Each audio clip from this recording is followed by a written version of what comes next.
রামিসার যে বিষয়টা আসলে আমরা ঘুমোতে পারিনি, ঘুমাতে দিচ্ছে না আমাদেরকে, দেয়ালে পিঠ থেকে গেছে। হ্যাঁ, আমাদের মনে হয় যে সকলেরই প্রতিবাদ জানানো উচিত। রামিসা, আমি একজন মা, আমারও দুটো সন্তান আছে, তো আমি সেই মাতৃত্বের জায়গাটা থেকে, আইনজীবীদের জায়গা থেকে, সাধারণ জনগণের পক্ষ থেকে, সবাই নিশ্চয়ই দানব না, সবাই নিশ্চয়ই অমানুষ না।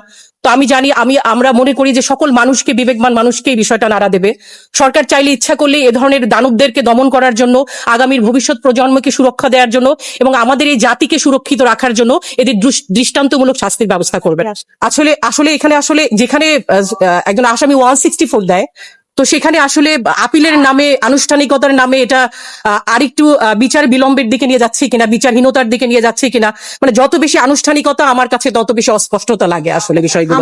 যেখানে 164 দিয়ে দেয়, একজন আসামি ধরা পড়ে, সেখানে আর কি থাকে আসলে, আর কিছু থাকে বলে আমার মনে হয় না।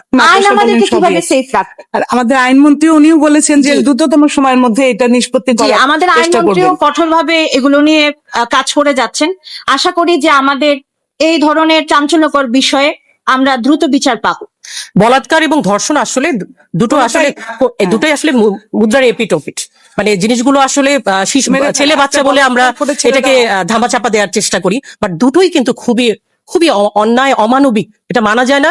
এবং এই শিশুগুলো, মাদ্রাসার এই শিশুগুলো ট্রমার ভেতরে বড় হয়। একটা সময় সে নিজেও এমন হয়ে যায়, বাবা মাকে জানাতে পারে না, এবং হুজুররা এমনও আমরা জানতে পারি যে হুজুররা এমন হয়, তাদেরকে ভয় দেখায় যে আমরা ঐশ্বরিক, আমরা তোমাদেরকে তোমরা এই কথাগুলো বলবে না বাবা মাকে, এভাবে ওদেরকে মানসিক ট্রমার মধ্যে ফেলে দেয়। যখন এটা সিভিয়ার পর্যায়ে চলে যায়, এটা তারপরে আমরা জানতে পারি। তো আসলে এই পবিত্র স্থানগুলোতে এই যে পবিত্রতার নাম ভাঙিয়ে যে অপবিত্র কাজকর্ম চলে, এগুলো আসলে সরকার থেকে আমি মনে করি কার্যকর পদক্ষেপ নেওয়া উচিত। তাহলে এই বলাৎকার, ধর্ষণ সবকিছুই বন্ধ হবে।